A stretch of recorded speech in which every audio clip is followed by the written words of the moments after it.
Hey guys, I'm doing this video because many of you don't know how much is the running cost of the Audi Q7 plug-in hybrid. Alright, so in today's video, we're going to talk about the fuel consumption, the charging time, the real cost of running, and the loss you're going to make when you are purchasing a car like this. Alright, so let's dive into this. Also, let me know if you're curious how we are going to handling our baby in the Q7. It's going perfectly, but I can show you how much space it's reserving from the boot. Quite a lot actually.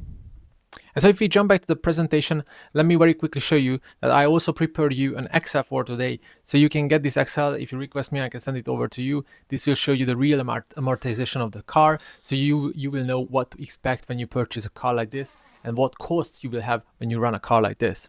So let's have a look at the fuel consumption first of all. All right, so as you can see here on the right-hand side, with this car, you can go down the river, enjoy the sunset. Beautiful. SUV, great one. But staying at fuel consumption, I use the car nowadays 80-90% in the city. In the past 35,000 kilometers, I also used it on the motorways, and it was a more mixed usage of the car. Now, my average petrol, which the computer shows right now, is 7.2 right here. But I need to add the electricity on the top, right? Because it's a hybrid car. And so it depends on the electricity cost you have, what you pay for it. But my average is 8.2 at this point.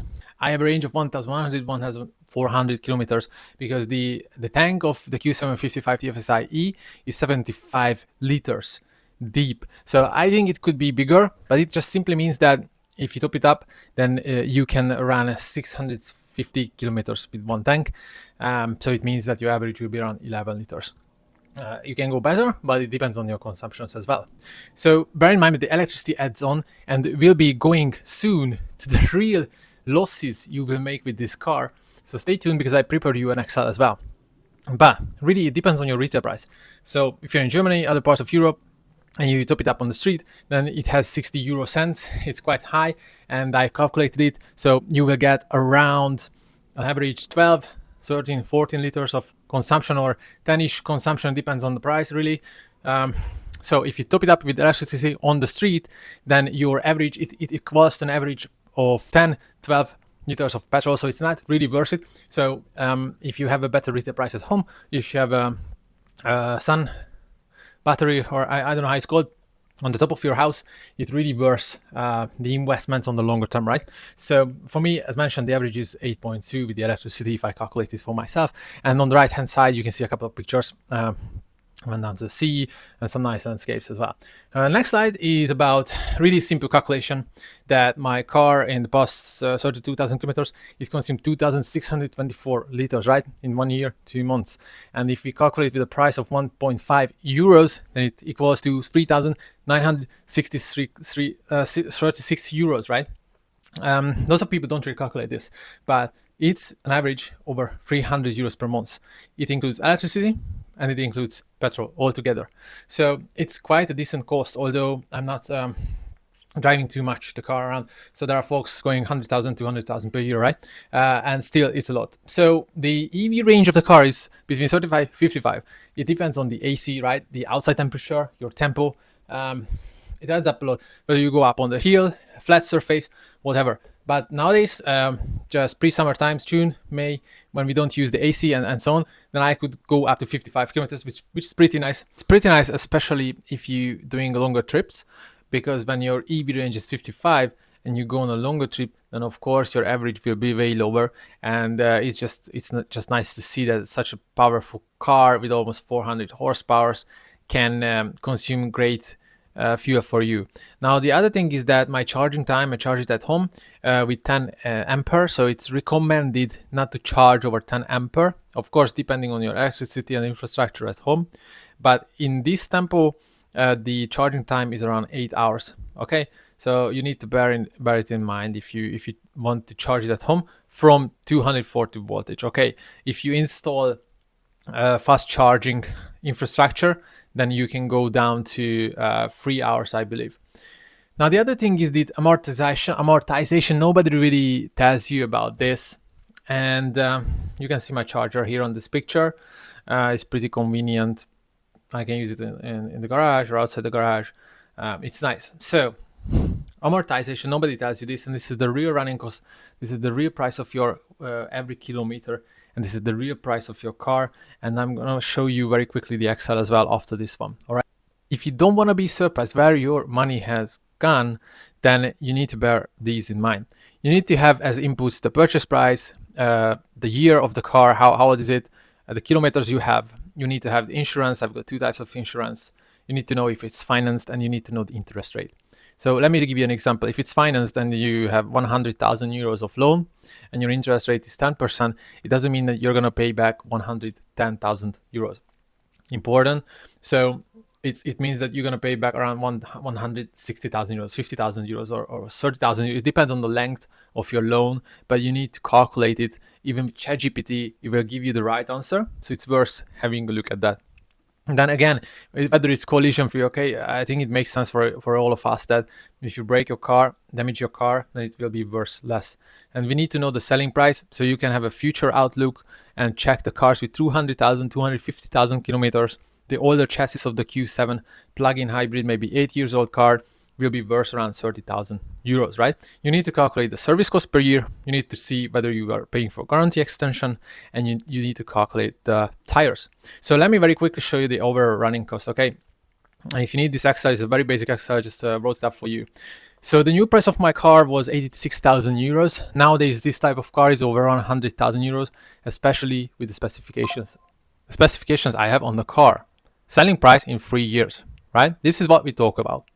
When you are browsing through the cars available for sales and you want to check your car, now it's around 35,000 euros. Now I bought my car for 52, pretty nice price. You can see it lost an initial value when it was 3 years old, 40%.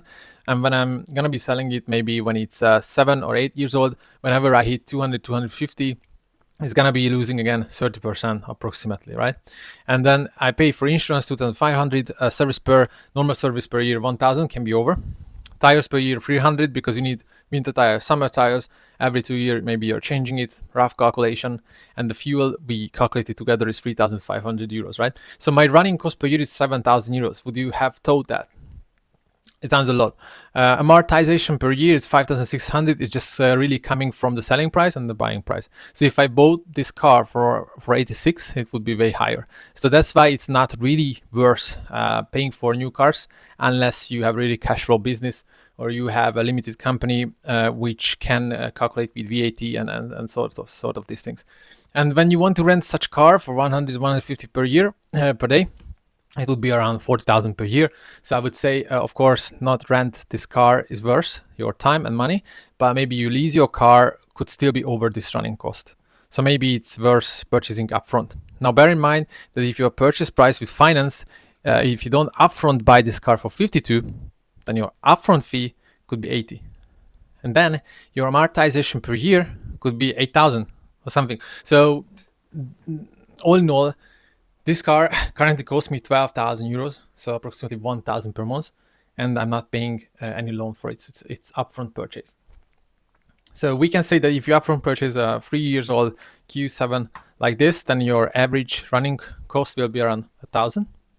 But if you need to finance this car, then it will be around 2,500. So yeah, we need to bear this in mind, and we haven't even calculated maybe a bigger damage or collision when your car loses its value. Now, there are market conditions which you can utilize. Like in the past couple of years, with high inflation environment, you could sell your car for a higher price because people didn't buy new cars; they bought used cars, and so the demand went up, supply went down, and you could sell your used car for a better fee, right? So market conditions can change. And maybe there are some regulations when hybrid cars will be worth more, electric cars will be worth more, would be worth less. So I don't calculate with that. This is a rough calculation, but an overall good calculation that if you buy upfront a car like this, then you can still expect 1,000 per month running cost. If you need to finance this car, then it could be 2,000, 2,500 per month. That's the real cost of a car like this. Now, it would be interesting to compare it with a Skoda Octavia, for example, and you would be so surprised that the average running cost of Skoda Octavia would be pretty similar. Right? And that's what I was surprised too. And so lots of people tell you that, look, running an Audi costs way more than a Skoda. Well, it's not necessarily true, because if you check this Excel, then you can see that the general service per year is around 1,000 1,500 euros.